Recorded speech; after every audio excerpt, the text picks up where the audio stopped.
Amazing. Well, a very warm welcome to everybody. Thank you so much for joining this social media webinar for equine practitioners and therapists. Delighted that you are here with me. And I was just asking whether you love or loathe social media. I have to say, I work with an amazing group of therapists, both in one-to-one clients and in one of my memberships.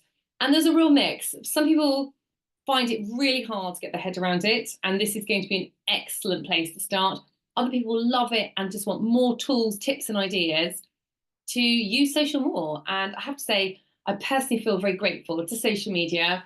I, like everybody else, I started my business, made the business profile, Facebook profile page, and I had like 3 followers. I remember getting to 50 followers and being delighted. And I've grown my entire business through social media. I have done lots of other things, but social media has been really massive to growing my business. And I'll share with you along the way. I did not have it all figured out. It's taken lots and lots of learning. So I'm really delighted to be able to pass some bits on to you guys, because I feel like I've done it the hard way and now I can help and support you guys. So a little bit to kick us off, if this wants to change slides. Here we go. This is me. I'm Nicola Kinnard-Comedy. I'm the director of NKC Equestrian Training.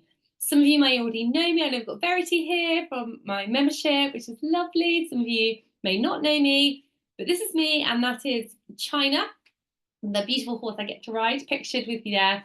So I'm a business mentor, I'm an NLP coach, and I work with practitioners, largely equine, but some canine and vets. I have a sales background. I used to work in veterinary sales for Mars. I'm a mummy. I'm a tea lover. I've got a big mug of tea next to me. I love yoga. I love wellness. I love Pilates. And I'm so passionate about changing lives of horses and helping therapists and vets to change their lives for themselves and for their patients and their clients. And I just feel like together we can just do so much. We can just do so much to make a better place for horses. And the other thing I must tell you is I walk my talk. So everything I'm sharing with you today, I do. We test on me first. I am the guinea pig. My profiles are the guinea pig. We test everything. When we find it works, we teach it. We roll it out to the client accounts we manage. We roll it out to my clients. If we find it is no longer working, because that's the nature of social media, it's quite transient, we change our recommendations, we change our practices. But I really think it's important to know that what I'm suggesting for you to do, I've done it first and it does work, and it's not just kind of theory only, okay? So my next slide, oh no, my next slide in a second. Okay, I'll come to that in a second. I'm ahead of myself, one slide ahead. So I want to talk to you then today about practical strategies that work. Like, I am a super practical horsey person, and you are all super practical people. And as I said, I just don't want theory only. We're going to talk about the power of social media, what's working, what's not working, piggyback marketing, I'll explain more, making more sales, look a little bit at the client journey. Like, how do you take somebody saying, oh, hello, just interested in learning more about your services? How do you get them from that little bit of interest to they're your dream client and you see them every month, 6 weeks, 8 weeks, 4 weeks, whatever is the right schedule for that animal? How do you do that? How do you make that journey? And then once they are a client, how do you make that journey really, really solid? And then I've got an extra resource to help you at the end. So let's dive in.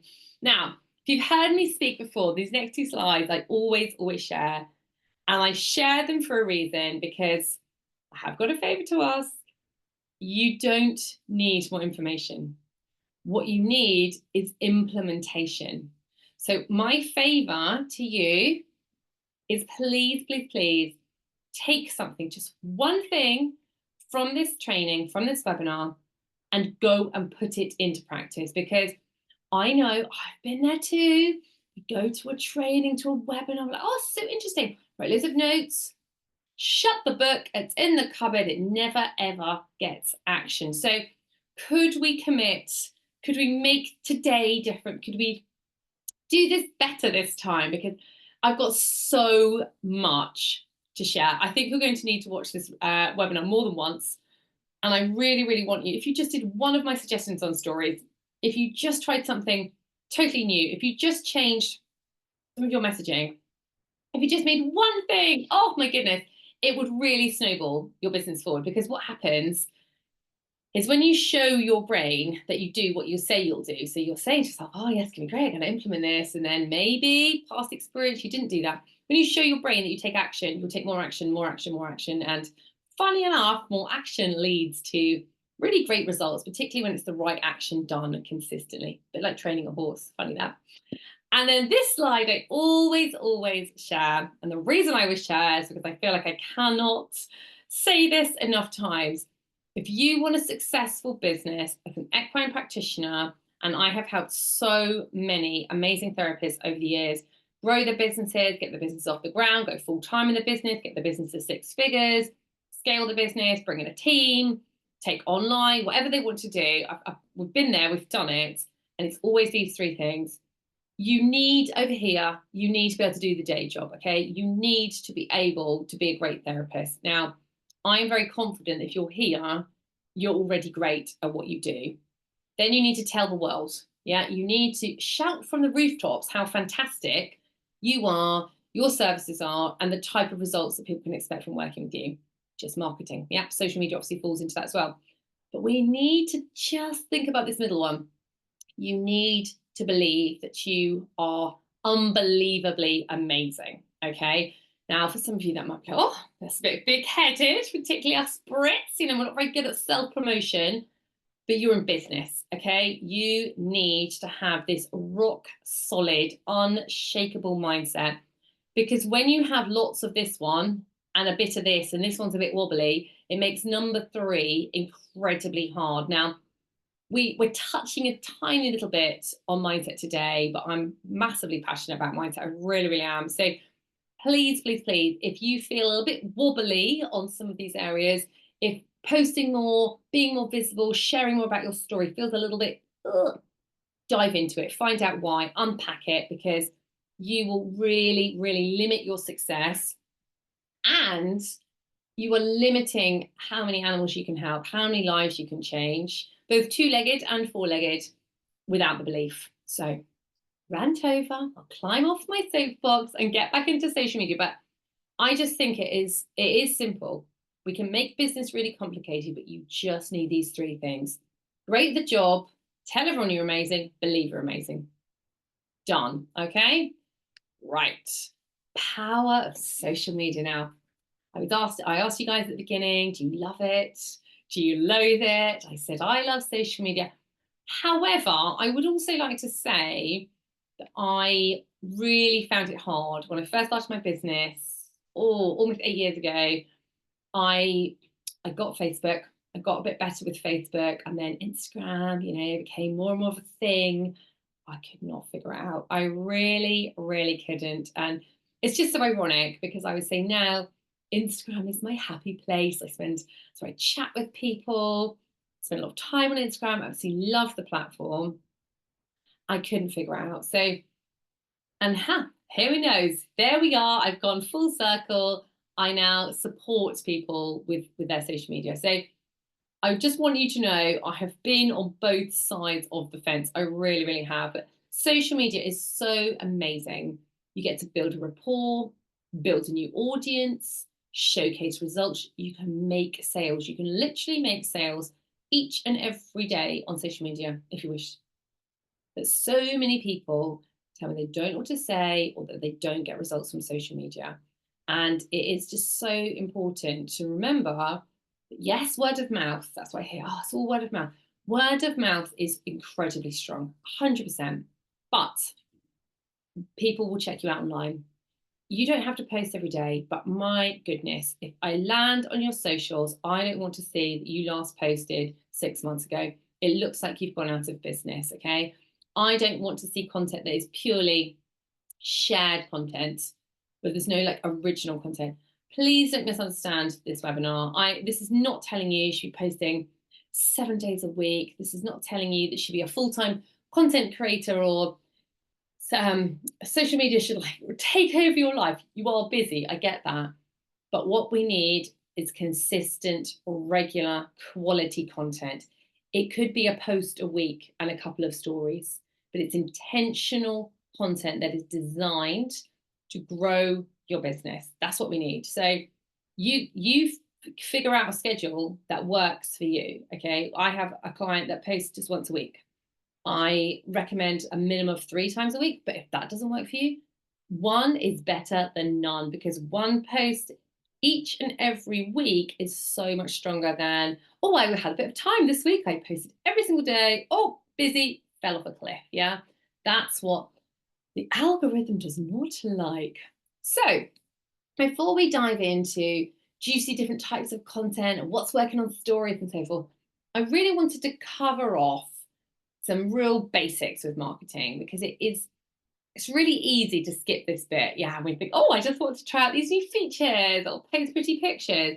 But you do need to know exactly who you're talking to. So who are those dream clients? And I would suggest taking a photo of this slide and coming back to this, because your dream clients, it's not anybody with a horse. And it can feel like that would make sense. I'll just market to anybody, from somebody with a Shetland pony to somebody with a Grand Prix dressage horse. We really do need that niched down. Now, maybe you've got several types of ideal clients, but we need to know who they are. Okay, and this is fine to have more than one, but we need to know who they are. What is their pain or their problem? And then your content needs to sit around how you help with this. Okay, and where are they?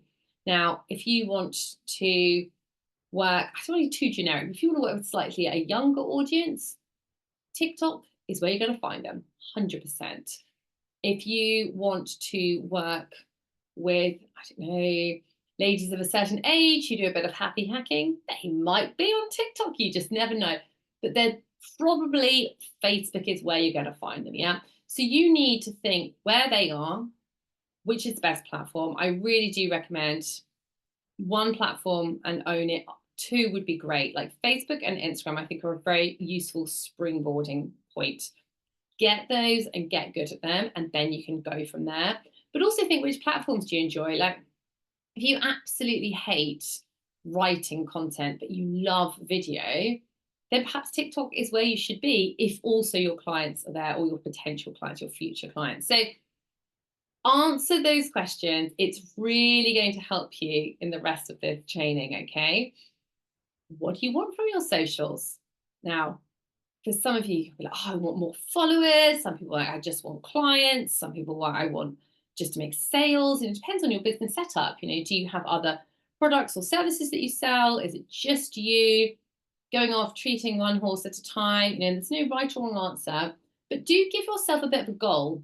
Like, what is it you actually want your social media to deliver? Because what I find when I ask this question to people, either they don't have any kind of intentionality, or what they want to happen and the action they're taking are just totally out of alignment. So if you want to really grow your audience on social media, but you are just posting like once a week and you're doing a bit of shared content, it's not going to happen, is it? Yeah. If you want to make more sales, but yet you don't sell on stories and you don't do indirect sales as well as direct sales, again, your action isn't lining up. So just really take a few moments. You can do that now. You can do that, you know, pause this and come back to it and do it in the future, so to speak. But you do need to know that, okay? And make sure the action you're taking is in alignment with actually what you want. Are you happy to be seen? It can feel really uncomfortable. It can feel very weird and awkward. Or you might be like, yes, I'm more than happy to be the star of my own show, so to speak. Again, there's no right or wrong.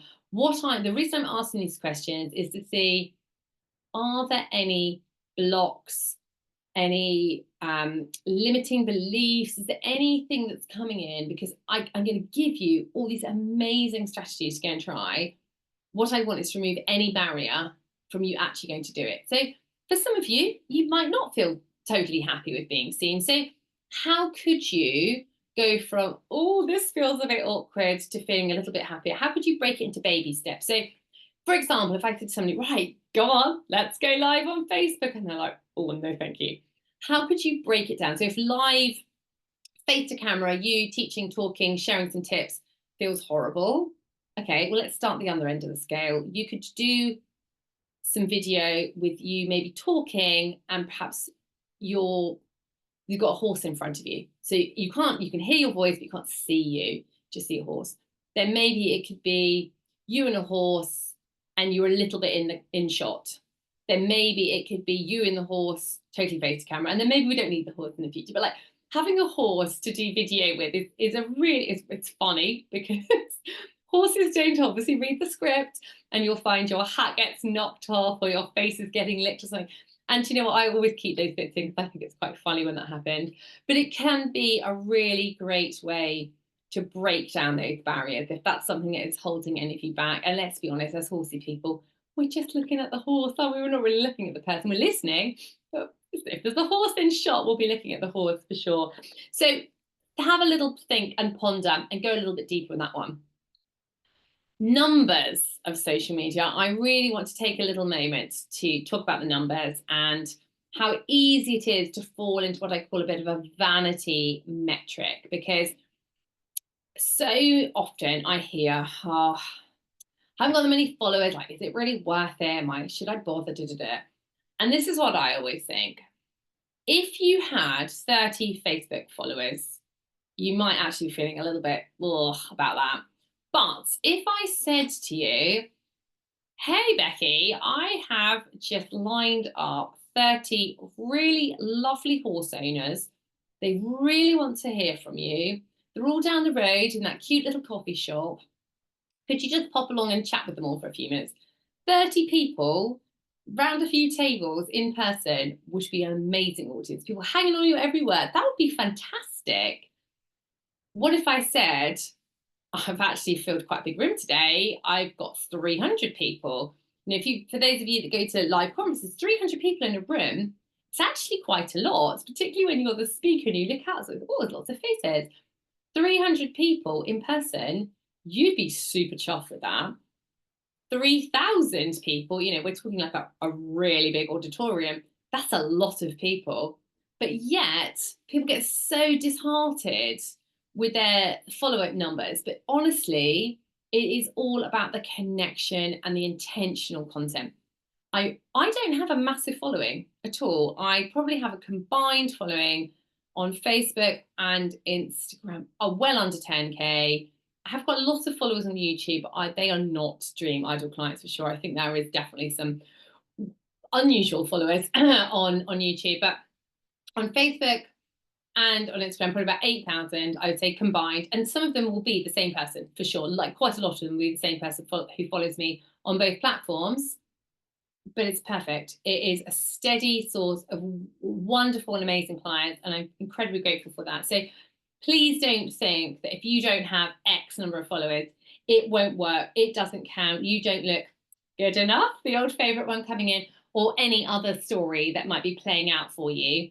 And just think about, they are real people behind the behind the profile, but just think if you had them in person, how much more joy you would bring to your content and how it would feel so valuable to be speaking to these people. Because, I mean, how convenient. You don't have to drive to the conference venue. They're all here in your phone. How handy is that? So I think it's very important to just chat about those numbers. Now, we've talked about why we want to be on social. Are we okay with that? What to do if we're not? The numbers. Who are our ideal people? Let's get into the juice. Let's get into the nuts and bolts of social media. So I love to keep things simple. Okay. I mean, isn't life complicated and hectic enough? Let's make it simple. Okay.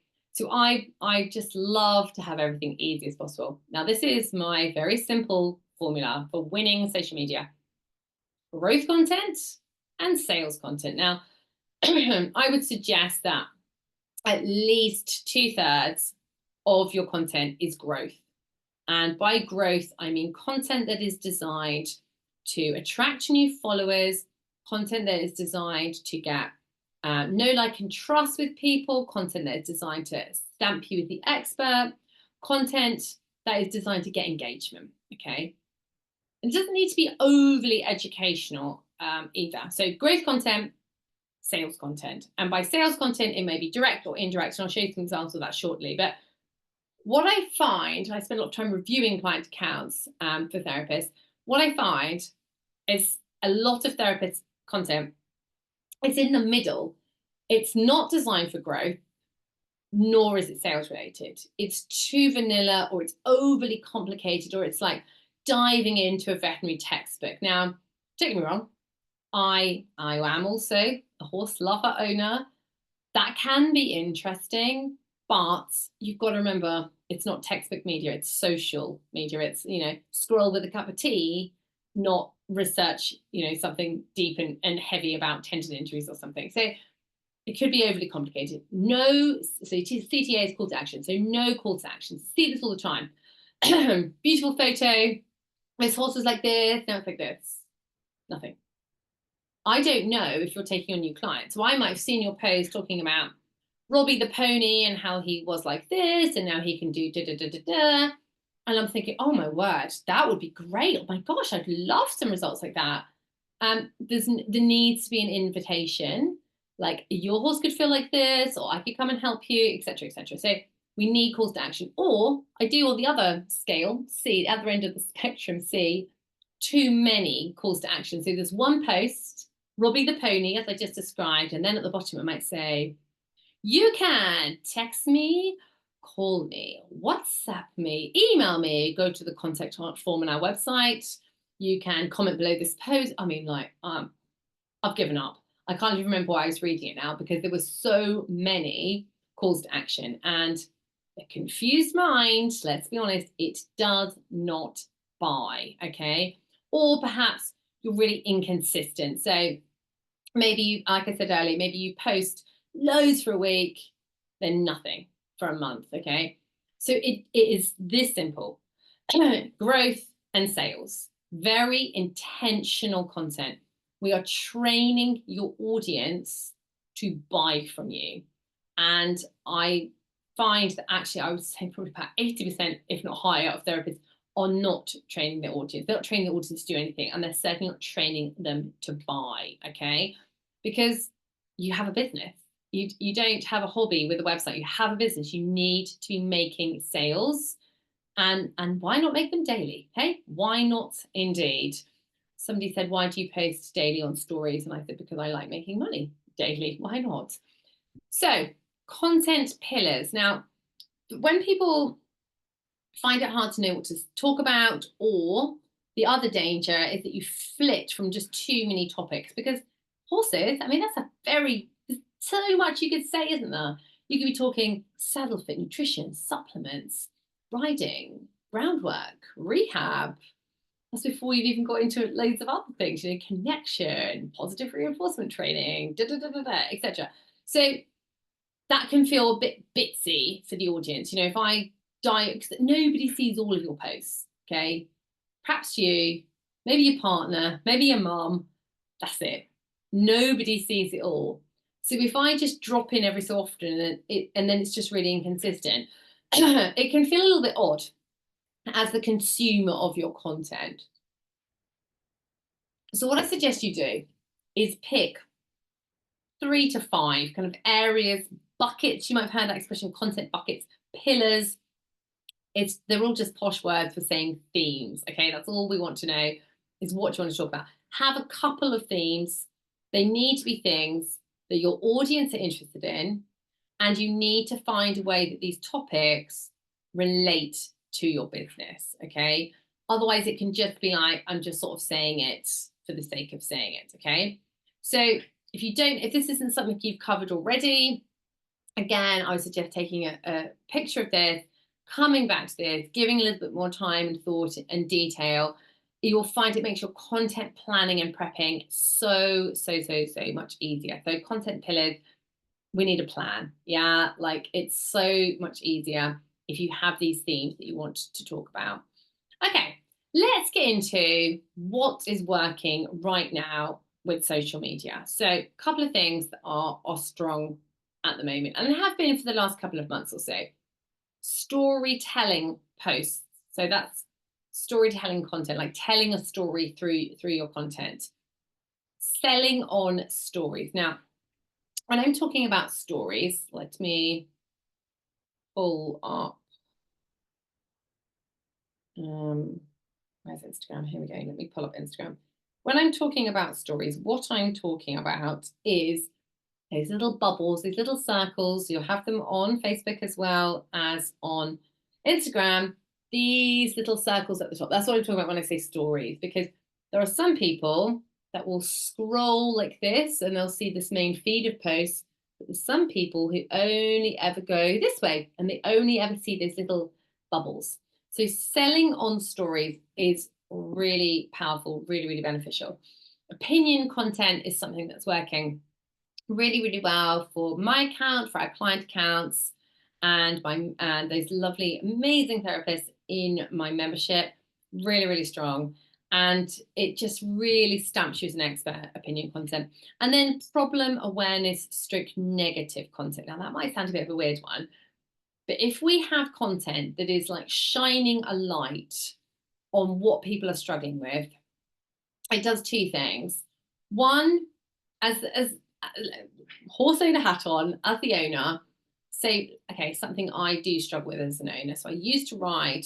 I am a riding instructor. That's like my trade, if you like, how I first spent my first 20 years in the horsey world working professionally as a riding instructor.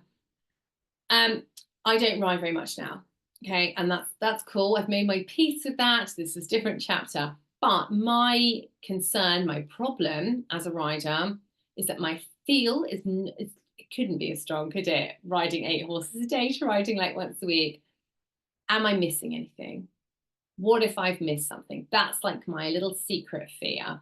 So if you had content that was talking about, oh, you don't ride as much now, you don't quite trust your feel, like, is your horse 110%? You've got that little niggle sometimes in your mind, is everything okay?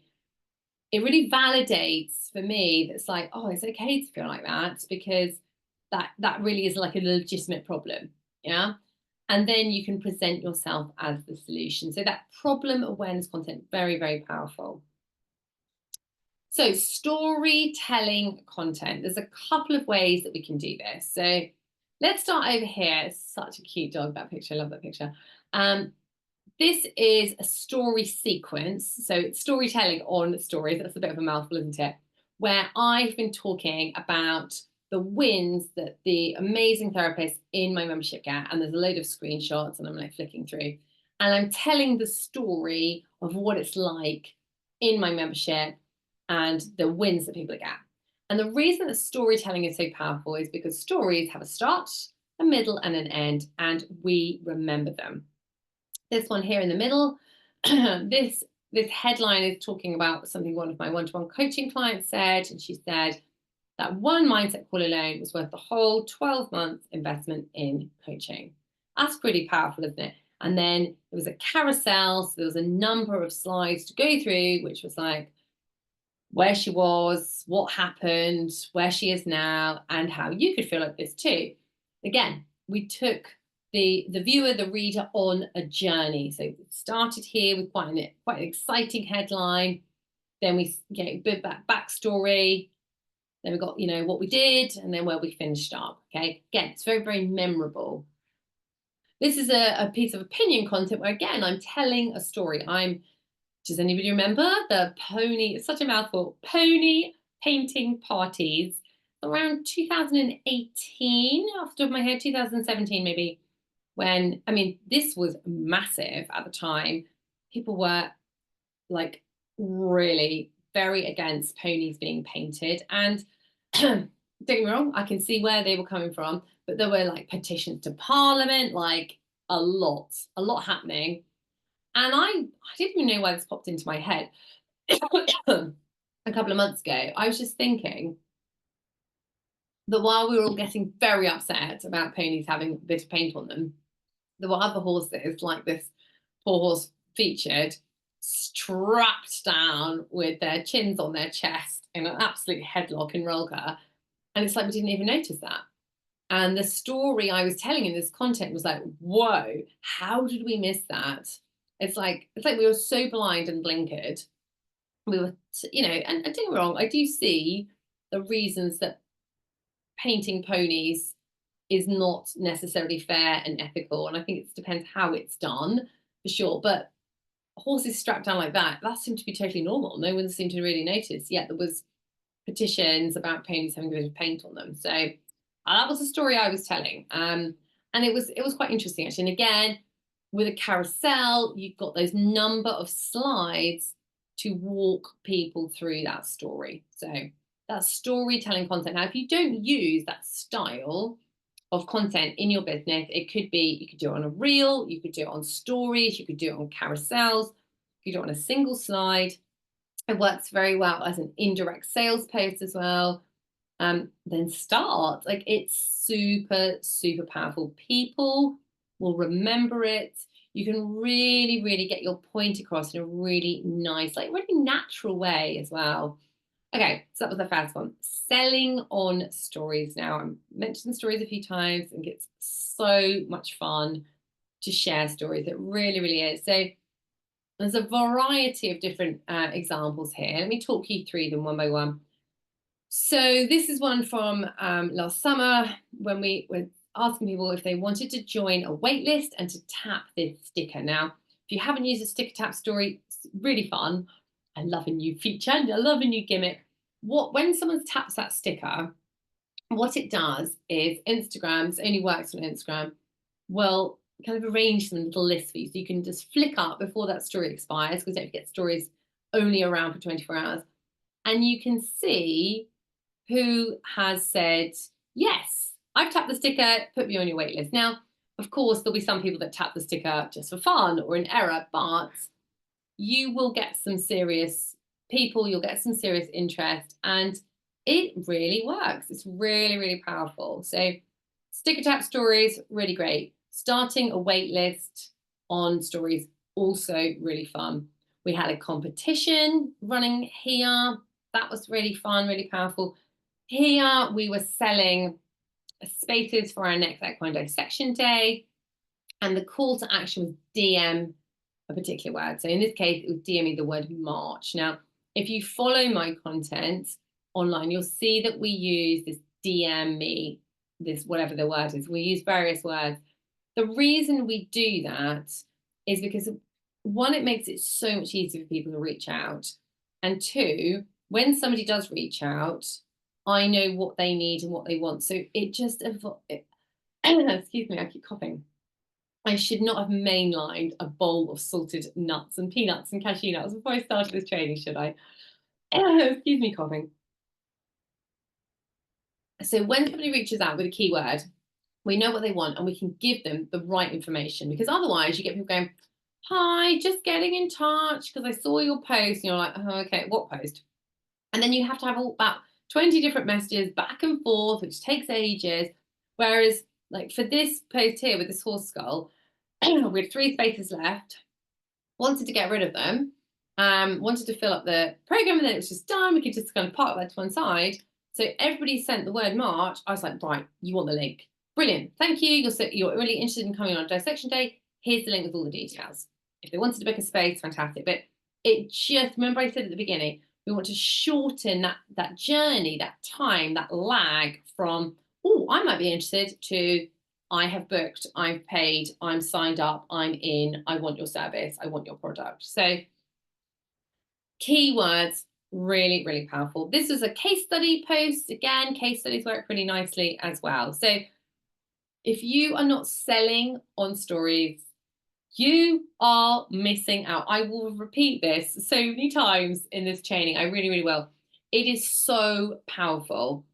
What doesn't work on stories anymore is just sharing your main post to stories. That used to work. That used to work fantastically, a number of years ago. That was a great way to get more reach. Actually, I think you need separate content for stories. Again, these are all created within Instagram. It is simply a photo with writing on it. We are talking a number of minutes, 5 minutes tops. Now, 5 minutes while the kettle's boiling, or I don't know, you're a few minutes early for an appointment, you're sitting in the car, if you've got some signal. I think 5 minutes of marketing, how that can over time lead to an incredible amount of engagement and sales is time well spent. It really, really is. So if you're not selling on stories, time to get going. This is another case study one. You can use polls, you can ask questions, you can do like share yours. I've mentioned waitlists, I've mentioned case studies. This is a direct sales example. Like, I'm looking for 5 motivated equine or canine practitioners who want whatever. In this case, who want their social media created for them for a month. You really call out the people that you want to work with, and you can talk about the transformation you might be able to offer them, the type of results people could expect working with you, and then that call to action. So, gonna say it again, guys, if you aren't selling on stories, you are massively missing out. So I really, really, really would love to see some stories. And please tag me. I would love that if you tagged me or sent your stories on to me. It's NKC Business Coaching on Instagram. I would love, love, love to see them. I really would. Because as I said, so quick, so powerful, and fun. Okay. Nothing. What is not to like? Okay. Now let's look at opinion content. So opinion content, like I said, it's really strong. It's that know, like, and trust. It's stamping you as the expert. It's sharing a bit of your personality. It's showcasing your business values. Like, we produce a lot of opinion content, and this is gold dust growth content. It really, really is, because when you get a piece of content that resonates, it will be more people will engage with it, whether they like it, whether they share it, whether they comment on it. Like, we posted something the other day, and I think maybe 40 people that evening shared it to their stories. So what that does is then the chance of then that going onto the explore page, and if you're on Instagram, I'll tell you what I mean by the explore page.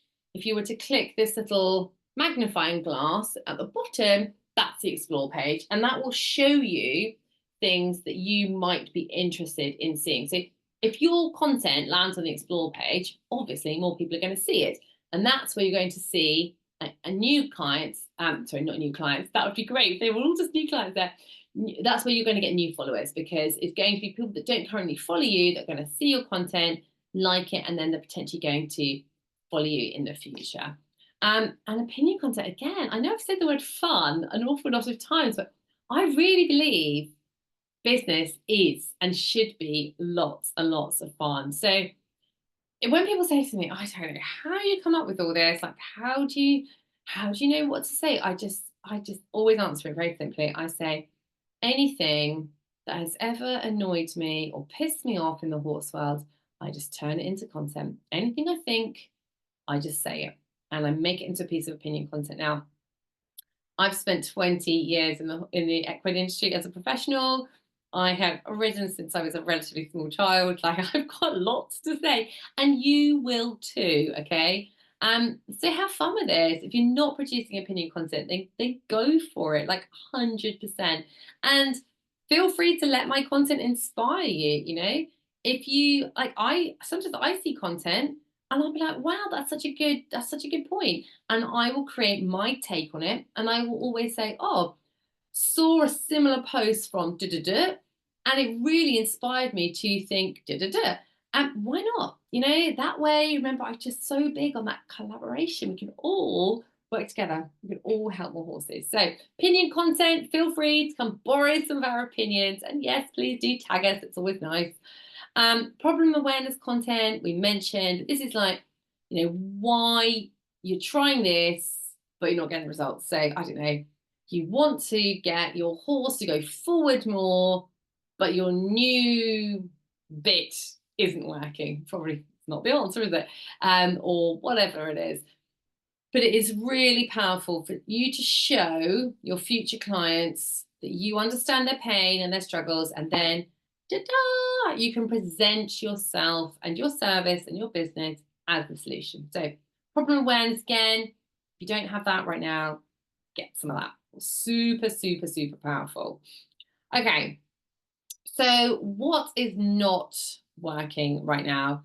Inconsistent content themes. So, like, as I mentioned, like darting from this topic to this topic, it never really makes sense. So use those content pillars. Like, you can change them if you think, oh, I kind of, this topic isn't resonating anymore, it doesn't feel relevant, it's not really landed. You can change it. But just marketing is testing. It's like one big science experiment. You need to be consistent and then measure it. Did it work? Did it land? Okay, let's just say you're going to do some posts that were talking about tack and some that were talking about nutrition. Did all the tack posts get more engagement and the nutrition ones didn't really land? So maybe that's, if that doesn't directly really link into your business, then maybe that's the one to shift and change. Okay. Before and after posts. Now, before and after posts were very, very powerful for therapists. You could just kind of squidge two pictures together on Canva or something, or Pix College, or what's it called? One of those things, one of those quick and easy apps. And you'd have, I don't know, here's the horse in May, horses in November, looks totally different. You'd be like, yeah, look, what a win. I think they've had their day. I really, really do. I think owners are becoming much more savvy about how, and I'm not saying any of you guys would have done this at all, but how easy it is for an image to be misleading. For example, how the horse is standing, how it's positioned, how, I mean, even small things like if it's got a head collar or a bridle, like, it's amazing how your eye is drawn to different things. And those before and afters, they don't always give the full picture. And please don't misunderstand me. I'm not saying any of you guys have intentionally misled anybody. And the other thing that, as viewers, I think we're really thinking, and this is another reason that I think these posts have just had their day, is AI. Are those images even real? Have they been just, made with AI? Have they been doctored? Have they been changed, altered? So I'm sorry to say, before and after posts have had their day, but you could still use before and after photos, but you need to showcase the results more. So let's take, what did I call him earlier? Robbie the pony. You could have just before perhaps had picture one, picture two, like that. Now I think it would work so much better as a carousel where you've got 10 slides, up to 10 slides, and you could talk about, this was Robbie when I first met him. He was and he was struggling with this and this. And this is Robbie now, and his owner did this, and together we did this. And oh, you could have the same results. Do this action if you want your horse to feel like Robbie. So you could still use those pictures, but you've got to have the story to go with it. Just the pictures on their own don't tell the story anymore. So moving away from those into storytelling and showcasing results. Fake scarcity, like that, I have to say, is a real bugbear for me. Again, don't think it's something you guys would be doing, but over the years, I've coached equine practitioners for the last 5 years. It's blown me away by the number of people, and it's probably a small number in fairness, but every time it's like, I'm just such an honest person. It's really shocked me when I see posts like, hey guys, one post left for the next 3 months, or something, one like appointments are left for like the next 3 months. And I'll be like, oh, good for them. Isn't that fantastic? If I see something like that, I'll think, oh, that's lovely. Then message lands. I need more clients. I haven't got any money. Can I have your free resource on this or this? I'm just like, what? Aren't you the person I just saw saying you haven't got any appointments left? I hate that. I really do. So instead, build up a wait list. Sell daily. Find more creative ways to sell. If you don't have a full diary and that's what you want, then you need to get good at selling. You need to get good at marketing. You need to understand your ideal clients. You need to make sure your client services and your customer support and your care are better than anybody else's. You want to be absolutely irresistible and indispensable to your clients, okay? So fake scarcity, let's get rid of that one. I mentioned the calls to actions, either too many or not enough, so just pick one. I talked you through the DM, the keyword, really, really powerful. If you haven't tried it, give it a whirl. Now, do you remember when you go and implement something? Because, hey, guys, that was our agreement at the beginning. It is not going to change your world overnight. Like the keyword, the first time I tried that, nothing happened. And I was like, oh. The fourth time, bing. The 400th time, it feels like, yes, I've trained my audience to do that. I receive keywords, I would say, on an almost daily basis. I have trained my audience that that is the action I like them to take, and they do it. But of course, just like training a horse or a dog, it takes time. Okay, it's not going to be instant. So it's really important. We can get so disheartened so quickly. It's really important to manage your expectations. Doing things differently will feel a little bit odd to you to start with, and it will feel a little bit different for your audience. So it's going to take a little bit of time. Okay, content planning. I just wanted to spend a few moments on this. Super simple. You've got your content pillars. You've got these different styles of content that are working. You need to plan. I would suggest batch creating and schedule. Simple, don't get me wrong, posting organically is useful to do sometimes. We use Meta as own scheduling tools to schedule content. I do personally believe that using an outside platform can really hamper your reach. I think you get punished, air quotes, for doing that. So we use Meta's in-house scheduling tools. But the reason it's so nice to have content scheduled is because then it is done, okay? So if you wake up and you've got to get out the door super early, or just feeling uninspired that day, or you just can't find the right photo, it's done, it's taken care of. And batching, you don't have to do a whole month necessarily at a time, but maybe if you post quite regularly, maybe just do a week at a time. But rather than that pressure on yourself every single day, do it in a block, get it scheduled. If that feels too big, at least have a plan. Then if you are creating content every day, you know what you're going to say, what type of content it's going to be, because I really am so passionate about reducing that mental load. Like, I'm sure most of you feel like your head is going to explode on quite a frequent basis. So if we can just reduce that mental bandwidth, so much the better. And with your content planning, there might be some good awareness days that are really relevant for you and your business, but just have a plan, and then you will find you start being so much more consistent.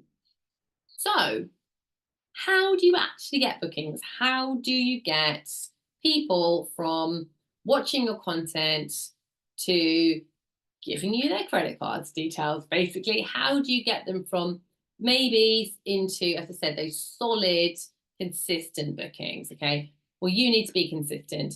You need growth content. Now, for many therapists, it's like they go through the motions of social media because they feel they should. Again, remember we talked about what's your aim, the intentionality, but they don't actually actively look to grow their account. So they are just always talking to the same people. Now, imagine if you only had, I don't know, 3 friends in the world, and one person kept saying the same thing again and again. It would get very boring, wouldn't it?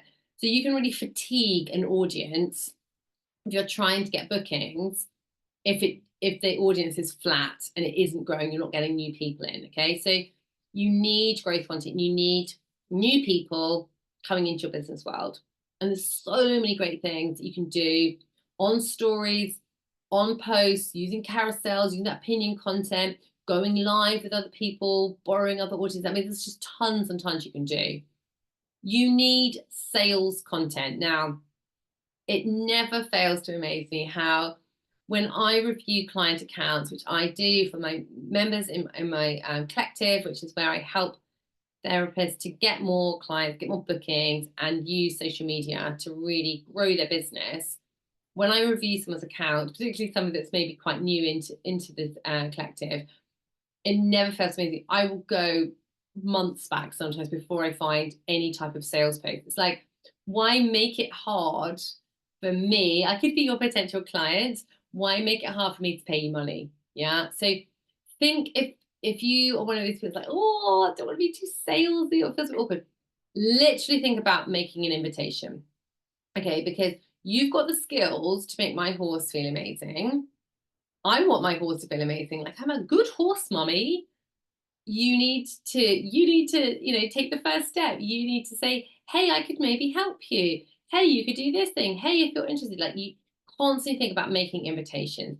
And it's really powerful to have a combination of direct and indirect sales content. So that indirect sales content would be like the testimonial I shared, that client results in that storytelling format. It is a sales post, but it's not like, boom, buy this thing. It takes you on a journey. It's a much softer style of selling. But then we also do like some direct sales. So it's so clear.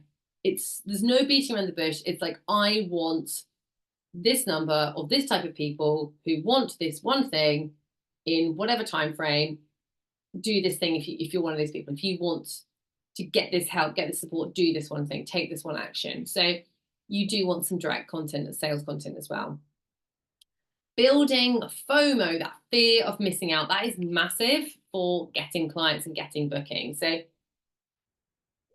if you are celebrating your clients and their results and what they're up to, FOMO can be quite slow sometimes. Depends how much content you're putting out and how good you are at sort of building that up. But over time, it does have a cumulative effect. So if I keep seeing Becky, the physio, keeps talking about how our clients are doing this and they're doing this and they're doing this, after a while, I'll be like, oh, hang on, I want a piece of that pie. Yeah, it's tapping in there. It's tapping into my head. Waitlists are really powerful. You've got a new offer, a new service, something new coming out. Because with a waitlist, people that want it are saying, oh, yes, please, I want to be the first to know. Now, it's another way of getting that FOMO in there, but quite often we love knowing that we've got some exclusivity on something, don't we? Like if maybe there's a limited number of something, or we just want to be the first to know, or there's a better price for being, for getting the information early. But waitlists are really fun. Waitlists are really powerful. So if you're planning this new thing, when the new thing's then available, you've got people that have said, yep, I'm interested. You've got them ready to roll. How great is that? Really powerful in business. And then results focused content. You need to be showcasing and sharing the type of results that you offer. Now, obviously, it's got to be ethical. Obviously, it's got to be realistic. And I'm not suggesting anybody is creating content that's like, yes, I can make your horse do this and this in just one session. I'm talking about sharing the results that you have got for existing or past clients, because that way, as somebody reading that, I can make my own inferences about how that could potentially translate to my horse. Okay, so obviously it's got to be realistic, it's got to be fair. But honestly, marketing is literally talking about the same thing again and again and again and again and again and again. Yes, in slightly different ways. But when you have all of these bases covered, this is how bookings will start rolling in. But actually, what I see in reality is not even half of this covered with any kind of consistency, okay, for a lot of people. No, I'm not talking about all therapists, but it's generally the people that say, oh, it's too hard, can't do it. Go and do these things and then come back to me if that's not working, because this will work. It really, really will. And it does take a little bit of time, which is why social media is part of the marketing piece. It's part of the puzzle. You need to be doing other things as well. But social media is your shop window. Social media is where people will land. It's where people will check you out. Yeah, they might go to your website, but we're all nosy. We want like the latest thing as well. So we will go to social. So it needs to reflect you and your business. Okay, content marketing. It may be a term you've come across, it may not. I just wanted to touch on this really quickly. This could really help with your content pillars and themes as well. The idea behind content marketing is that you produce content that answers the questions that your ideal clients have or would ask. Because if I go to Google and I say something like, should my horse have a massage? Can I ride my horse after a massage? Now, if you have produced content that answers these types of questions, your content will come up. Because when I put that into Google, there won't be that many different answers. And why not? Why not it be yours? Why not indeed? Now, this style of marketing is how I got my first aid courses, which is how I launched my business, how I got those to like massively take off, because I knew what people as a horse owner would go to Google and ask. What do I have my horse first aid kit? Should I use Hibby scrub? When should I call the vet? Does my horse have colic? What do I do if my horse has colic? And we had a mixture of like blog style posts on the website, social media content that answered these questions. And yes, we would push people through our socials to go like read that anyway. But then when somebody went to Google, I would be the top thing that they would come to, which obviously is really well. One, it's nice, and let's just be honest, it's nice because it's helping people. But from a business perspective, I'm the first thing they see. I've helped them. I've shared some really useful content. They can see that I'm an expert. I've got lots more content. It links to other bits of content. And then if at the bottom it's something like, if this would be useful for you, then all you need to do is book on this course here, or if you want to update your knowledge here, you can see how that becomes very, very powerful positioning for your business. It really, really does.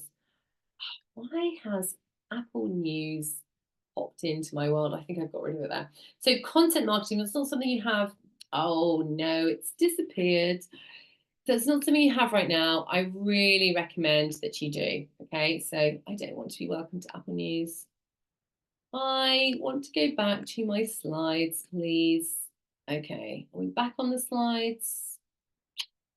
Let me just, screen sharing is paused. Hold on, guys. Give me one moment because Apple News seems to have just lost my presentation. Here we go. Right. I think we are back and you can all see the same thing as me. Fantastic. Okay. So content marketing, it's not hard to, come up with a list of things that as an owner, I might be going to Google with, and make sure you've got content that answers that. It's really, really powerful. And then piggyback marketing, I promised I'd mention as well. It's really a simple concept. Who has your audience, who has the same ideal clients as you, but is not direct competition? And how can you utilize their audience? So, for example, I'm running a conference next year, bringing back my Healthy Horse conference. It's had a little rest for a few years. I will be teaming up with, for example, some of my speakers. So some of my speakers have the same audience as me, and I can utilize their audience to bring people to my conference. And if they have their own events, webinars, conferences, they can do the same. And I can do that by, offering a discount code or something, or we could produce some content together, me and one of the speakers, which then I know their audience will see. So really, really simple. It could be something where it's just got like monetary gain for their audience. Like I mentioned, a discount code for someone else's audience. It could be super simple, like you just do a joint live together. Or it could be that you say, hey, I've got this really useful bit of content on this. Would you like to have this? Would you like to share this with your audience? That was something I did in the early days of my business, is I produced lots and lots and lots of content, and I would allow bigger businesses who couldn't kind of keep up with content, always wanted new content. I would say, yeah, sure, you can have this, because they would tag me in it, it would be credited back to me, it would have my branding on it. But at the time, I might have had, like, I don't know, 500 followers or something on Facebook. Getting in front of their 20,000 follower audience was really useful. Like, I'm already creating the content. I really wanted to make that content work twice as hard. And ultimately, I wanted to help more horses. So getting your content in front of new people and getting you and your business in front of new people is super powerful, because there's always somebody else that's got your audience, who's got a bigger audience, that's got a same shared type of clients. And sometimes people just need to see you in your messaging multiple times. So maybe some of the people in the other audience already follow you, but how powerful is that when you're here, you're popping up over here and here and here? It's really strong. So piggyback marketing, I think you have so much fun with this. You can, together, like I said at the beginning, help more horses, help more people. So I'd really urge you to give that a bit of consideration, dig into that.